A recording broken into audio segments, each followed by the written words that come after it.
la mañana estamos de vuelta en tu programa Nutrición y Vida. El día de hoy platicando acerca de este vínculo que existe entre las emociones y el comer y de cómo desvincularlo, de cómo hacer la desconexión. Antes de empezar con el artículo que les platiqué y les prometí antes de irnos al corte, les quiero reiterar la invitación. El día de hoy estará la ruta de Radio Mujer en el estacionamiento de Andrea, que es Ávila Camacho y San Jorge. Ávila Camacho y San Jorge, ahí de 11:30 a 12:30 es la ruta de Radio Mujer en el estacionamiento, para que puedan por ahí darse la vuelta. Por ahí van a estar algunas de las productoras con ustedes. Así es que ruta de hoy en Andrea, que está en Ávila Camacho y San Jorge de 11:30 a 12:30.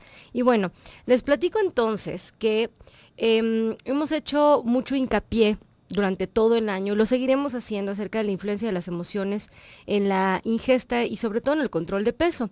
Les voy a platicar de este artículo que me encontré, que es de una, digamos que asociación que se llama Nutrición Hospitalaria, que hace publicaciones serias de nutrición. Este artículo es de 2012 y es un artículo que digamos que cuyo propósito es presentar los resultados de un estudio que se hizo para mostrar la influencia de las emociones en la ingesta y el control de peso.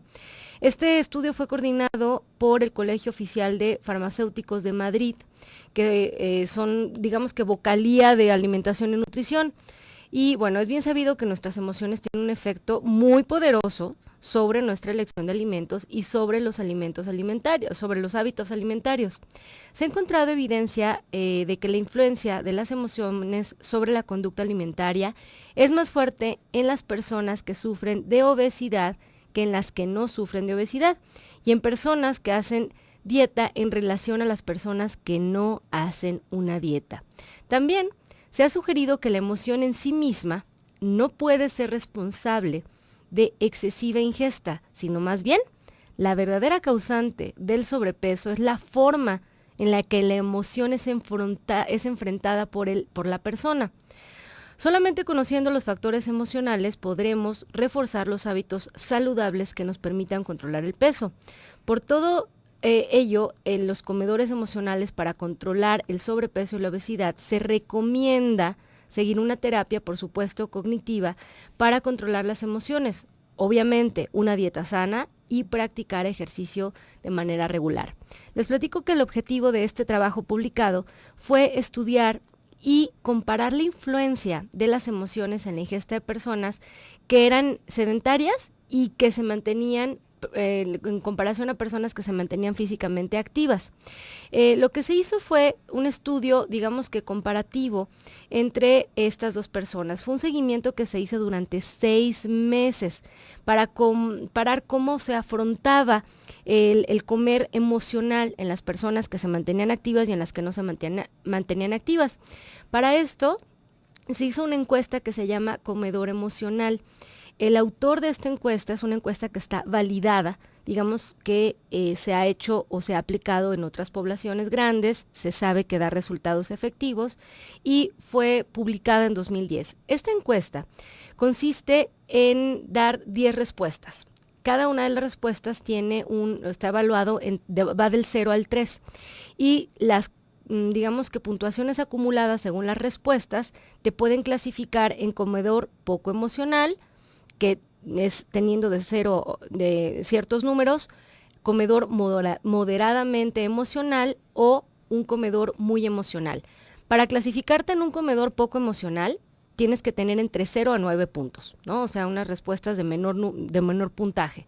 Para considerarte un comedor moderadamente emocional, tienes que tener respuestas o calificación de entre 10 y 19. Y para considerarte un comedor muy emocional, tienes que tener respuestas de 20 a 30 puntos. Ahí les van las preguntas. Vamos a ver con qué números salimos, ¿no? No les voy a decir los puntajes, porque no quiero que ahorita se estén calificando, lo que quiero es que busquemos ayuda de un profesional, pero creo que si les platico las preguntas pueden empezar a hacer un poco de conciencia. Entonces, la pregunta número 1 de este cuestionario es: ¿la báscula tiene un gran poder sobre ti? ¿Es capaz de cambiar tu estado de humor? Piénsalo, nada más piénsalo. No me contesten, ni le apunten, ni nada. ¿Sale? Es más, aquí en la misma gráfica no viene cuánto puntaje vamos a poner de cada una, ¿no? Entonces, piensa si en las mañanas lo primero que haces es pararte a la báscula. Y si el número que aparece ahí va a determinar tu estado de ánimo, la ropa que te pones y el tipo de alimentos que comes el resto del día o inclusive el resto de la semana. Así es que solo piénsalo. Estamos haciendo ejercicio de reflexión. Bien, pregunta número 2 de este cuestionario validado que se llama comedor emocional. ¿Tienes antojos por ciertos alimentos específicos? ¿Qué te parece que haces la lista si la respuesta es sí? Pregunta número 3. ¿Te cuesta parar de comer alimentos dulces, especialmente el chocolate? No me contestes, mantente ahí. Pregunta número 4. ¿Tienes problemas para controlar las cantidades de ciertos alimentos? Piénsalo, aunque sean verduras, piénsalo. Número 5. ¿Comes cuando estás estresado, enfadado o aburrido? Que yo creo que a todo mundo nos pasa, ¿no? Pero vamos haciendo la reflexión acerca de si lo haces en todos los estados de ánimo, solo en uno, si es especialmente cuando te hace enojar a alguien o algo o alguna situación. Número 6. ¿Comes más de tus alimentos favoritos y con más descontrol cuando estás solo? Híjole, esa es una muy buena pregunta porque luego pensamos que es solo cuando estamos con otros y resulta que no. Número 7. ¿Te sientes culpable cuando tomas alimentos, entre comillas, prohibidos, es decir, aquellos que crees que no deberías, como los dulces? Número 8. Por la noche, cuando llegas cansado de trabajar, ¿es cuando más descontrol sientes en tu alimentación? Número 9. Estás a dieta y por alguna razón comes más de la cuenta. Entonces piensas que no vale la pena y comes de forma descontrolada aquellos alimentos que piensas que más te van a engordar. Número 10. ¿Cuántas veces sientes que la comida te controla a ti en vez de que tú la controles a ella? Están buenas las preguntas, la verdad es que creo que en más de una pregunta, más de uno de ustedes se debe de haber identificado. El ejercicio con esto es hacer un ejercicio de reflexión única y exclusivamente para identificar si estamos siendo comedores emocionales. Les voy a platicar y les insisto que esta encuesta está hecha para decidir con qué grado está siendo un comedor emocional, si es un comedor poco emocional, moderadamente emocional o muy emocional, ¿no? Les platico que esto fue hecho para poder hacer el estudio que les platicaba, que fue hecho con pacientes durante un seguimiento de 6 meses, pacientes tanto sedentarios como no sedentarios. Y les voy a platicar que algunas de las cosas que encontraron en este estudio o las conclusiones más significativas, fue que mientras los pacientes tuvieran menor índice de masa corporal, es decir, una relación de estatura y peso más bajita, pues su comer emocional era más bajo, ¿sí? Así como lo escuchan, así fue. Ahora, a mayor puntuación emocional, menor cantidad de peso perdido, ¿sí? O sea, el seguimiento que hicieron fue ¿no? Se midió antes y después, y las conclusiones fueron estas. Ahora, las mujeres han sido más influenciadas por sus emociones que los hombres. Bueno, o sea, no es noticia, ¿no? Pero es una de las conclusiones del estudio. Y dice, la estrategia de control de peso de personas sedentarias fue recurrir a dietas hipocalóricas, es decir, bajas en calorías. Y los que sí se han mantenido haciendo ejercicio, por el contrario, lo hacen controlando la cantidad de ejercicio que realizan. Y entonces, este estudio lo que plantea simplemente son los resultados de haber hecho un seguimiento y darse cuenta que la forma en que se afronta el comer emocional en la persona que se mueve es con ejercicio. Porque además les gusta, porque se sienten activos y porque tienen como digamos esta necesidad de hacerlo para mantenerse sanos. Y todas aquellas personas que tienen sobrepeso y que no se mueven, afrontan el problema matándose de hambre. Y el promedio de ejercicio que hacen durante una semana es de 1.5 horas. ¿Sí? Y entonces el matarse de hambre nuevamente vuelve a no ser una estrategia viable y que además está relacionada a un mal manejo de las emociones. Así es que bueno, espero que les esté sirviendo la información. Regresando al corte, vamos a tener a Laura de la Torre, psicoterapeuta, que nos va a ayudar con algunas estrategias para ayudarnos a desvincular las emociones de la comida. Quédate con nosotros. Austin, recuerda que nos escuchas a través del 95.1 de FM y nos escuchas a través del 1040 de AM en Guadalajara. Regresamos.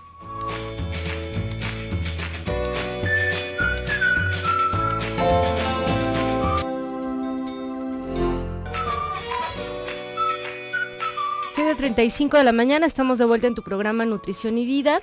El día de hoy platicando de cómo desvincular las emociones de la comida con la psicoterapeuta Laura de la Torre, que ya tenemos el gusto de tener en la línea. Laura, buenos días, ¿cómo estás? Hola, buenos días, Luisa. Muy bien, ¿y tú?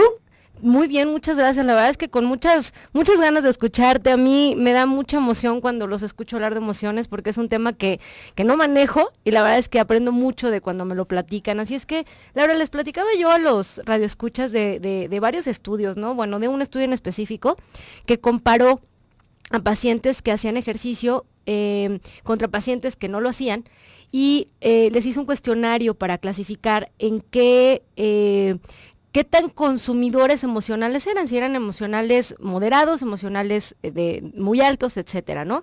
Y entonces, en este estudio lo que hicieron fue, digamos que, darse cuenta que el problema no es el que te muevas o no, sino cómo le enfrentas la emoción, ¿no? Y la conclusión de este estudio fue que obviamente las personas que se muevan van a enfrentar las emociones moviéndose y las personas que no se mueven de manera normal tienden a enfrentarlas comiendo o teniendo ingestas que no son saludables. Y bueno, yo quisiera que me dijeras qué opinas de esto y además qué vamos a hacer con esto, ¿no? Bueno, Luisa, yo creo que el estudio tiene mucho hay mucha referencia acerca de todos los factores psicológicos que intervienen para que exista esta vinculación con lo que sería la comida, ¿sí? Por ejemplo, los aspectos familiares, ambientales, socioculturales, son factores que definitivamente pues intervienen en esta vinculación, ¿sí? Todos sabemos que las emociones suelen ocurrir en el marco familiar y podemos darnos cuenta que esta vinculación con la comida pues tiene que ver mucho con la compensación que tienen los padres sobre sus frustraciones y desengaños de la vida y que obviamente desembocan esto en la devoción con los hijos o el abandono de los mismos.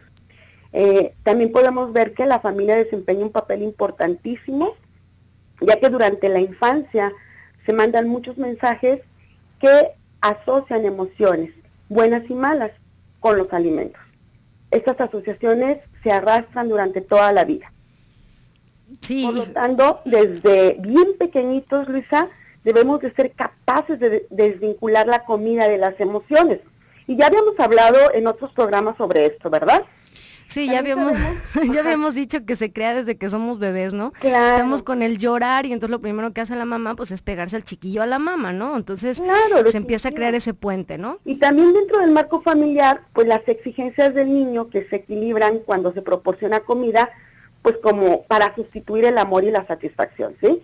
Y a través de estos procesos de alimentación en la familia ocurre un trastorno en la percepción que el niño que crece tiene de sus propias sensaciones corporales. Y esto impide que identifique en forma apropiada el hambre y el saciamiento, que es uno de los problemas que tenemos como adultos, o que responde en forma adecuada a estos dos estados. Y también tenemos que darnos cuenta de qué tipo de familia venimos, Luisa, porque creo que tenemos que saber si venimos de una familia obesa, o sea, donde la mayoría de sus miembros, incluyendo el niño y el adolescente, son obesos, o si venimos de una familia obesogénica, donde la mayoría de sus miembros, incluyendo al niño o adolescente, no son obesos. Eso también es una buena referencia para saber qué vinculaciones nos vamos a encontrar con la alimentación. Y bueno, también sabemos que hay factores ambientales, ¿verdad? Muchas veces no es el alimento, Luisa, sino el uso que le damos, ¿sí? La mercadotecnia es un factor muy influyente para la ingesta de nuestro alimento. Comer fuera de casa o en horarios variables también interfieren en que estas vinculaciones se manifiesten, ¿sí? De una forma más constante. También los factores sociales. La comida es un lubricante social, Luisa. Igual que el alcohol, se come o se bebe en situaciones de relaciones sociales para facilitar la relación con otros. Y bueno, esto nos lleva así desde que el hombre es hombre y se reunía alrededor del fuego para comer en las cuevas, ¿no? Si uno se fija, todo se celebra con comida. Muchas veces hasta para pagar un favor, ¿no? Te invitan a comer. para que veas cómo está enmarcado eso. Sí, o sea, como que siempre buscamos relacionarlo con algo que tiene que ver con estoy enojado o estresado y cómo, y no necesariamente, también con el estar contentos, ¿no? O agradecidos. Claro, y en este caso, en cuestión de lo social, lo relacionamos precisamente para estar con las demás personas, para convivir, ¿sí? Y también vamos a ver cómo se relacionan con otras emociones, pero en este caso, en el ámbito social, bueno, tiene mucho que ver que se relaciona en la forma de convivencia, ¿no? Tú ve a una fiesta donde no hay comida y pregúntame si fue fiesta. No, pues no. ¿Verdad ¿Qué que no? es eso? ¿Para qué me invitaron, no? ¿Para qué me invitaron? Entonces vamos a ver que hay desencadenantes psicológicos de esta sobrealimentación vinculada con las emociones. Y una de ellas sería, pues, la respuesta a las tensiones emocionales no específicas, ¿sí? Hay muchas personas que cuando están tensas, cuando tienen angustia, pues recurren a comer. O inclusive la utilizan como un gratificante en las situaciones vitales o, como tú dices, intolerantes, ¿no? Negativas. Un síntoma de enfermedad subyacente específicamente podría ser de la depresión o de la histeria, podría también estar enmarcada por una vinculación emocional hacia la comida y las adicciones. Las adicciones a la comida están enmarcadas principalmente por una vinculación emocional hacia la misma. Y esto es muy importante que sepamos detectarlo, Luisa, porque bueno, sabemos que las conductas adictivas pues van a ser obsesivas y compulsivas, entonces habría que preguntarnos si yo no estoy manifestando una adicción a la comida. Claro, de hecho, te voy a platicar que hace unas semanas nos platicaba una de las invitadas que existe el DSM-5, que habla de la clasificación de las enfermedades, bueno, entre ellas mentales y emocionales, ¿no? Pero nos hablaba que una de las clasificaciones es la adicción a sustancias y que hay características para, digamos que, clasificar una sustancia como adictiva. Y entonces el azúcar específicamente cumple con estas tres como características de como sustancia adictiva, ¿no? Y entonces de repente las personas que saben que están teniendo o que están digamos que identificando estas conductas compulsivas, pues lo identifican de manera como muy común con respecto al azúcar, ¿no? Pero no necesariamente tiene que ser de manera exclusiva con el azúcar, ¿no? Claro. La comida, bueno, también cubre esos criterios, ¿no? Y también podemos decir que esta vinculación emocional de la comida, pues, nos enmascara muchos trastornos alimenticios como la bulimia, la anorexia, la pica, que son trastornos alimenticios que también, bueno, están determinados en el DSM-5 y que definitivamente, pues, se cubre y un aspecto muy importante, tienen un fondo emocional, Luisa. Bien, pues, quisiera... Otras enfermedades como la obesidad, y hablamos de las adicciones, inclusive trastornos mentales y enfermedades fisiológicas, nosotros sabemos como la diabetes, ¿no? Y algunas enfermedades que tienen que ver con la forma de la ingesta del alimento. Quisiera, Laura, que teniendo en cuenta todo lo que nos acabas de platicar de cómo el vínculo se va creando desde tiempos ancestrales, inclusive de cómo la comida se ha vuelto este lubricante social o siempre lo ha sido, regresando al corte, que nos platiques qué estrategias o qué herramientas podemos tener para buscar tener una mejor relación o, si me permites decirle, una relación más sana con los alimentos. Claro. Así es que muchísimas gracias. Los invito a que se queden con nosotros, nos están escuchando a través del 1040 de AM en Radio Mujer. Austin, recuerda, nos escuchas a través del 95.1 de FM. Regresamos.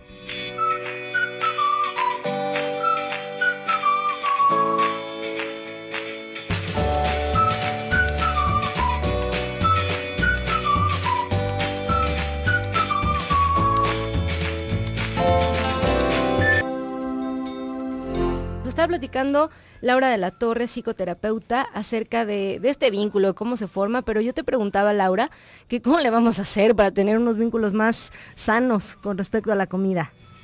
Pues bueno, la idea es desvincular las emociones de la comida, Luisa. Y bueno, para esto tendríamos que trabajar nuestro interior, ¿sí? Esto es para influir en la forma en que comemos. También tendríamos que tratar de aprender cuando nos ponemos compulsivos con la comida o muy selectivos en antojos. que nos lleva a, bueno, a ese estado mental de buscar una compensación a determinadas emociones como el dolor, la angustia, la tristeza, y mediante la búsqueda de un placer que, bueno, definitivamente es autodestructivo, ¿verdad? También vamos a aprender a comportarnos y parar para saber reaccionar cuando nos ponemos, vamos a decir así, compulsivos acerca del tipo de la forma en que comemos, ¿no? Y para que esta situación pase y no comamos para sustituir nuestras emociones. También vamos a aprender a relacionarnos con las personas sin que esté por medio la comida. Eso es muy importante. También usar la comida nada más para lo que es, Luisa, para que nuestro cuerpo esté bien. Es como para darle gasolina a nuestro cuerpo, sin que tenga otro contexto más que el de alimentarme adecuadamente. También, pues, podemos llegar a convertir el acto de comer en un acto de paz, ¿no? Cuando comes de manera que cuidas tu cuerpo y lo inundas de cosas que le nutren, que le hacen bien, todo lo que necesita para mantenerse sano y crecer interiormente, bueno, eso es convertir el acto de comer en un estado de paz.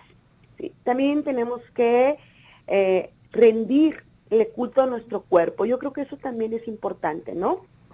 Creo que lo que estás diciendo del acto de paz, Laura, sí es una idea muy nueva que la verdad yo no había concebido de esa manera y me parece muy valiosa.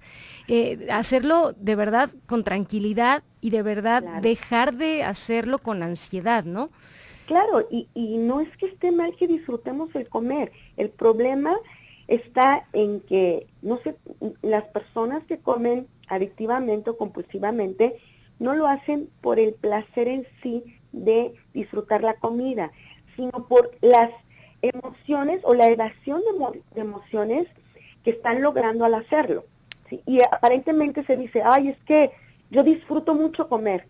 Y bueno, habría que distinguir, yo creo que ahorita voy a dar un pequeño test para que los radioescuchas puedan identificar si tienen vinculación con las emociones con la comida, ¿no? En cada caso particular. Va, me parece muy bien. Y bueno, concluyendo nada más, el cuerpo es como una planta, Luisa. Hay que regarla. Si tú le das a una planta exceso de agua, esta se seca en vez de florecer, ¿no? Y se pudre. Y yo creo que el cuerpo es algo similar, ¿no? Tenemos que estar en equilibrio con nuestro cuerpo, con nuestras energías y sobre todo hay que compensarlo en cuestión no emocional, sino física, ¿no? Física porque el cuerpo requiere de nutrientes para estar bien. Y bueno, también tenemos que aprender a afrontar nuestras emociones a través de medios efectivos y no evasivos. Distinguir mis estados de hambre y saciedad, hacer consciente mis estados anímicos antes de la selección de mis alimentos, eso también es importante. Y el control emocional, la relajación y la expresión emocional como fuentes de una regulación sana afectiva. Y ahí te va el test, para que todos los radioescuchas que están ahí presentes en este programa, más o menos tomen nota a ver qué respuesta tienen para estas preguntas que voy a hacer. Tendríamos que preguntar, ¿he estado tomando raciones más grandes de lo normal? Bueno, cada quien que se conteste a sí mismo. ¿Como a horas poco habituales? La tercera sería, ¿siento una falta en el control con respecto a la comida? La 4 sería, ¿estoy ansioso o nervioso por algo? La 5 sería, ¿me ha ocurrido algún acontecimiento vital importante que me está costando mucho trabajo afrontar? La 6 sería, ¿hay otras personas en mi familia que utilizan la comida para afrontar sus emociones? Bueno, si la respuesta que se dieron los radioescuchas son afirmativas en su mayoría, yo sí les recomendaría ir a un especialista. Asumir un tratamiento psicoterapéutico para poder afrontar la situación de la mejor manera. y tomar las riendas en la relación entre la comida y sus emociones. Es muy importante aprender técnicas mediante este proceso para romper ese círculo vicioso al que se tiende a estar. Entonces, círculo vicioso, sí, muy importante, Laura. Tenemos esa conciencia, ¿no? Decir, hoy he fracasado en todos mis intentos para controlar mi peso, voy de nutriólogo a nutriólogo, yo mismo me doy cuenta que cuando estoy ansioso como, yo mismo me doy cuenta que cuando me peleo con el novio como, etcétera, ¿no? Si yo me estoy dando cuenta de todos estos factores que yo mencioné hace rato en el cuestionario, pues yo creo que también tengo que tener la conciencia de decir, necesito ayuda, algo no está bien. Y acudir a un tratamiento para ser ayudado, Luisa, lamentablemente las personas no creen que necesiten un tratamiento psicoterapéutico para este tipo de cuestiones, ¿sí? Bueno, Laura, la intención de que todo el santo año hemos estado hablando de las emociones es tratar de que a la gente le quede claro que la emoción sí tiene que ver con la comida, ¿no? Entonces esperemos que esta conciencia se empiece a aperturar un poquito. Laura, ¿en qué teléfono te podemos localizar o cómo nos ponemos en contacto contigo? Sí, en el 333-190-0739. Bien, nuevamente. Pueden hacer citas. 333-190-0739. Muy bien. Yo creo que a través de WhatsApp es una buena idea que te manden mensajito porque claro, les voy a platicar que la doctora Laura toda la mañana está muy ocupada en hospital atendiendo pacientes, así es que si quieren a través de mensajito en el 333-190-0739. Laura, te agradezco muchísimo tu tiempo, de verdad, muchísimas gracias por habernos dado este mensaje. Estoy segura que más de uno de los radioescuchas se sintió identificado y puede ahora quizás pensar en pedir ayuda, ¿no? Entonces, claro, de verdad, muchísimas gracias, te mando un súper abrazo. Te agradezco muchísimo tu participación y espero verte pronto. Un gusto, Luisa. Me despido nada más diciéndoles que no busquen consuelo o respuestas en la comida, porque la comida ni consuela, ni aconseja, ni nada de eso, ¿sí? Exactamente, ni habla, así es que ni le pidan consejo, ¿no? Sí, ni habla. Bueno, Luisa, pues gracias por invitarme. Dios, sabes que yo encantada de participar con ustedes y pues que tengas una bonita mañana y a todos los radioescuchas también les deseo un lindo día. bien, perfecto, muchísimas gracias. Bueno, pues ahí lo tiene Laura de la Torre, que ya se ha vuelto parte de las colaboradoras de la casa del programa de Nutrición y Vida. Y bueno, la verdad es que honestamente información de muy alta calidad, así es que espero que les haya servido la información. Nos vamos a ir con nuestra última sección. Doctora, ¿por qué estoy gorda? Bueno, mi querido pequeñín, estamos gordos porque insistimos en seguir consumiendo azúcares en líquidos, así es que te voy a platicar una recetita que te puede servir para estar consumiendo líquidos sin azúcar. Mamá, para oreja, les estaba hablando de infusiones que son, digamos que buenas ideas para disminuir el consumo de azúcar en los líquidos. Jugos no, ese es el mensaje siempre, ¿sale? Una receta rica, buena, bonita y barata, 10 hojitas de jazmín, una ramita de menta, todo esto en medio litro de agua. Se va a poner el agua a fuego bajo y cuando esté a punto de soltar el hervor, agregas la ramita de menta, dejas hervir por 2 minutos y luego vas a agregar las flores de jazmín. Apagas, retiras del fuego, dejas reposar por 5 minutos y la infusión se puede servir tanto fría como caliente, ¿no? Es una forma buena, bonita, fácil y barata de estar consumiendo líquidos durante el día, pero sin estarle agregando calorías o siquiera algo de azúcar. Así es que espero que les haya servido la información del día de hoy. Tengo varias preguntas del público que tengo aquí pendientitas, se las dejo para el día de mañana. Nada más, Silvia, te contesto dónde puedes conseguir la revista, en cualquier puesto de revistas y en cualquier tienda de estas de Sanborns que puedes estar ahí revisando todas las revistas. Se llama Guía para Perder Peso, Woman's Health, así se llama, ¿sale? Woman's Health está en inglés. Entonces, la revista está en español, simplemente el título está en inglés. Así es que espero que les haya servido todo. Los voy a dejar en un programa más del doctor Gilberto Priego.